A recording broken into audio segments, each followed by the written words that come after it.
கண்ணும் கண்ணும் மோதிய வேளை சில நொடி நானும் சுவாசிக்கவில்லை. கடவுள் பார்த்த பக்தன் போலே கையும் காலும் ஓடவில்லை.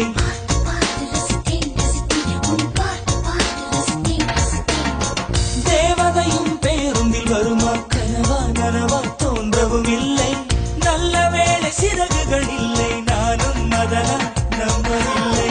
நெற்றி என்ற மேடையிலே ஒற்றை முடியை ஆடவிட்டார்.